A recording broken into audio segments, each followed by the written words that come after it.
Hello everyone, in today's video I am going to walk you through how to withdraw money from your Luno account. Now, withdrawing money from Luno involves transferring your local currency from your Luno wallet to your bank account. Here's a general guide. First of all, you need to access your Luno account through the app or website. Then you need to go to wallet or wallet section. They need to choose the wallet that holds your local currency. That is, it can be NGN, that is Naira, ZDR, or MYR.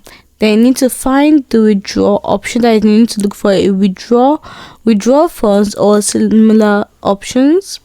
You need to enter the amount you want to withdraw, then select your bank account or add a new bank account if needed. You need to provide any required bank details, that is your account number, bank name, branch code.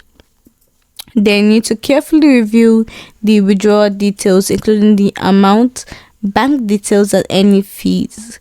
Confirm the withdrawal. Luno may require additional verifications such as 2FA or email confirmation. Now, withdrawal processing times vary depending on your region and bank. Luno would typically provide an estimated processing time.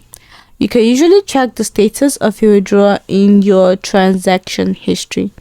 Hope you found this video helpful. If you did, don't forget to like, subscribe, and comment down below.